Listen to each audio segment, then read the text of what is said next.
Hey everybody, we're going to review the Salomon Speedcross 6. The Salomon Speedcross 6 are a very popular trail runner. They're top rated trail runner on REI, and we're going to find out why. For this review, I've put in over 40 miles into testing my own personal pair of the Speedcross 6. I'll be giving a score of each category based on objective testing standards we have set for these shoes, with an overall score and recommendations at the end. The Speedcross 6 retail at $150, but you can get them for $110 down below. Let's get into our review. We rated the comfort and fit an 8 out of 10, which comes in the top 10 for comfort and fit of a trail running shoe. I was definitely taken by surprise with the comfort of the fit of these. The previous model was quite narrow, however they definitely have a wider toe box on this edition. I didn't have any areas of compression or snugness at all of my foot in this model. As you can see, it's very flimsy and flexible, especially in the forefoot.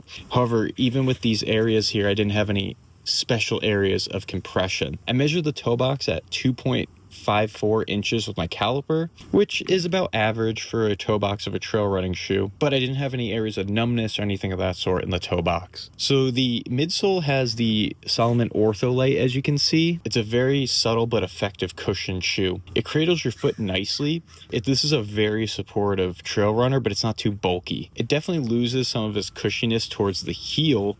As you can see, the heel height is very high on this shoe, but in the midsole here, it starts to lose some of its cushion. But otherwise, it's not a very spongy, soft, cushiony shoe, because this is definitely a performance trail runner, which we're going to get into. I was able to maintain a nice, smooth, balanced stride on the trail. Didn't have any sort of sore feet, no uneven pressure points or anything of that sort. A lot of Salomon hiking shoes and trail runners definitely lack a quality sock liner, but as you can see in here, look on this edge right here, it definitely has a lot better sock liner. It's a lot more sleek and definitely more breathable than all the other Salomon shoes out there. So when you look at the upper, I definitely compare it to the Hoka Speedgo 5, which a lot of people loved.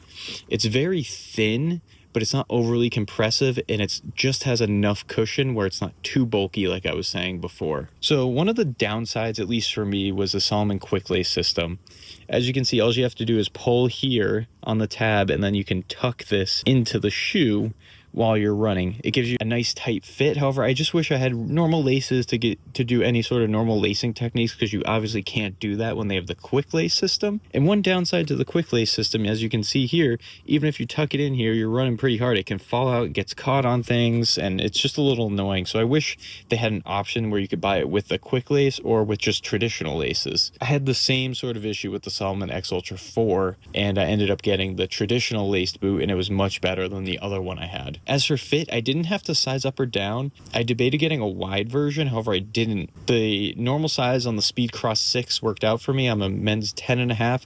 Didn't size up or down. Definitely a great fit for me. So if you're going to purchase these, I would just suggest sticking to your normal shoe size. Didn't have any heel slipping or pressure points. Definitely just a really nice, snug, dialed-in feel. The Ortholite midsole definitely gets the job done in terms of comfort. Like I said, this is not the most cushy trail running shoe, but it's definitely one of the highest performing trail running shoes out there. So here's the good stuff about the Speedcross 6. Traction rated at 8.5 out of 10. Out of the 40 trail running shoes we have tested, it comes in top 5 for traction. So if traction is your number 1 priority, you'll definitely want to listen up here. It's equipped with the Contagrip outsole. So Contagrip is made by Salomon themselves. As you can see, it was pretty cool. They put the I'm holding it upside down, but they put the Contagrip sign through here. What I really like about Salomon is they don't outsource their outsoles like Vibram, because you can save money by getting the Contagrip. However, it's not as good as the Vibram, I will say. Look at the lugs here. They're nice and well spaced out. They lost 1 millimeter in depth from the previous 5 iteration, but in terms of performance, there was 0 drop off between the Speedcross 5 and the 6. I tested them on wet rock, loose dirt, gravel, sandstone, limestone, a lot of technical trails, and the grip held up beautifully. And just looking at these lugs, as you can see, I like how they incorporated more lugs on the lateral aspects of the shoe, which definitely helps shed that wet mud.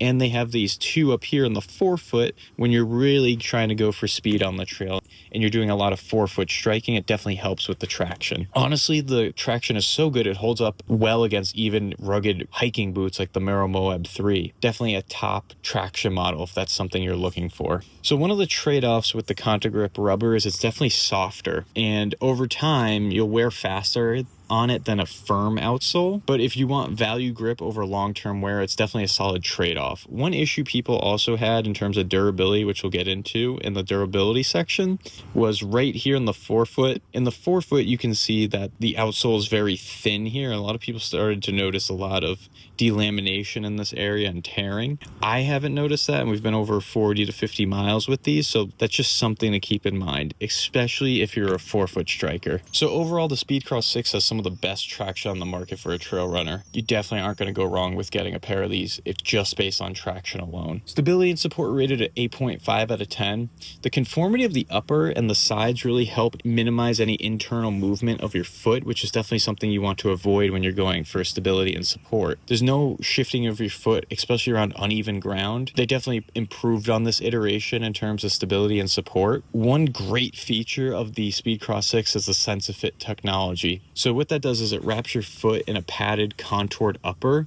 It's almost like a second skin. It allows your foot to move with the shoe instead of fighting against it to improve that stability. It's definitely crucial when you're doing a lot of sudden changes in direction or your stride angle. What's great about Salomon is they always add these little features onto their shoes and hiking boots that help stability and support, like the active support wings on the X Ultra 4 and X Ultra 5. They definitely put their best foot forward when it comes to stability. They also have a nice heel flared design here, which helps with the lateral stability. It definitely helps widen your base without adding that bulk, and it really gave me a lot of extra support when I landed off center on angled terrain or a lot of uneven terrain, things like that. So just to go over lateral stability real quick, it's basically how well the shoe keeps your foot from rolling outward or shifting on the inside of the shoe during lateral movement.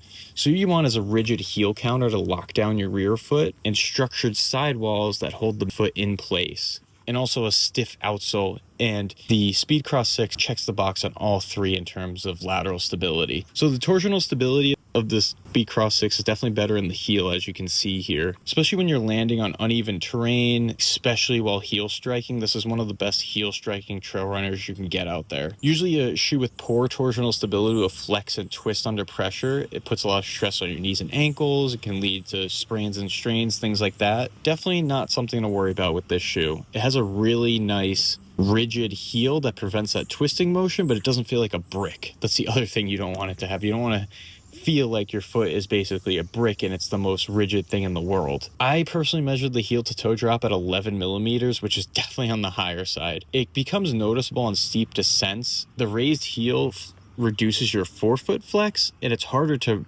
fully plantar flex, especially when you're going uphill. It's not a deal breaker, but something to be aware of when you're sensitive to heel geometry. Like I said, great for heel strikers. If you're a forefoot striker, this will still help out, especially these traction lugs in the forefoot, but definitely has great versatility for all types of heel, midfoot, and forefoot strikers. And honestly, the stability and support is one of the top on the market. Weight, we rated it a 7 out of 10. It's about average. It's a lighter design, but still weighs 13 ounces.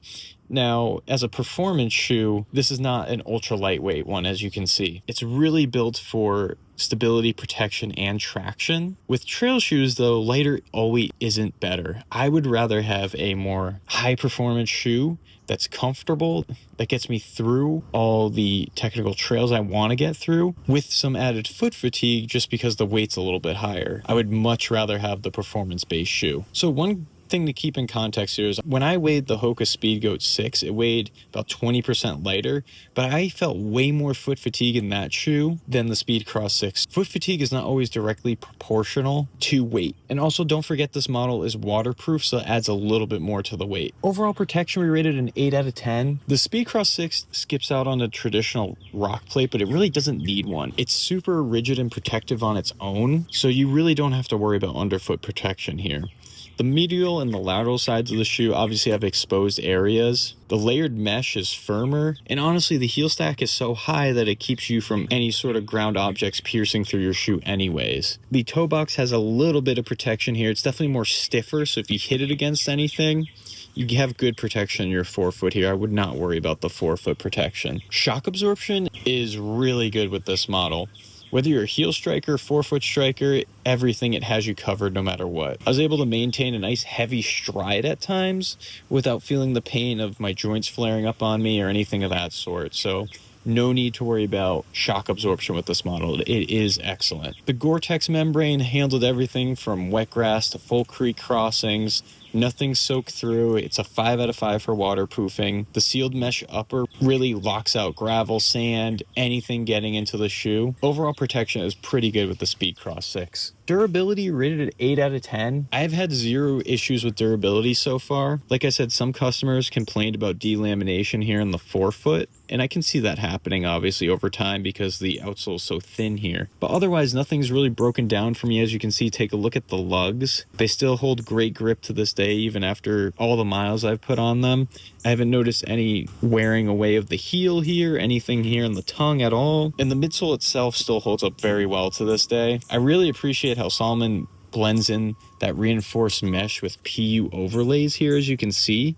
That really helps with the long-term durability of this shoe regarding the upper. So one thing that really sets the Speedcross 6 apart, it's made with premium and like long-lasting materials without chasing ultralight materials which tend to fall apart quicker. But just bottom line with these shoes, they have gone the distance and I haven't noticed any issues with durability so far. So value, is the Salomon Speedcross 6 worth it? Definitely for someone who's looking for a tough trail runner and it's made for performance, this is a really good option. It doesn't have that featherweight or extreme soft cushioning, but it definitely appeals to the hardcore technical terrain trail runners out there. And especially with the quality of materials you get, $150 I think is definitely a steal here. So value, we rated a 4.5 out of 5. It definitely get great value out of this shoe. Our overall rating, we rated an 8.1 out of 10. It's a perfect performance trail runner. You're definitely going to get your money's worth out of this shoe, and I really don't think you can go wrong, especially if you're looking for high amount of traction here, high amount of stability and support on the trail. Bring that together for high performance. Great option. So if you definitely like this one, the links are down below for you to gear up. Don't forget to like and subscribe. We have much more reviews and comparisons coming this summer. I highly also recommend you check out mountaineerjourney.com, trusted by thousands of hikers and outdoor enthusiasts for gear reviews. Thanks again.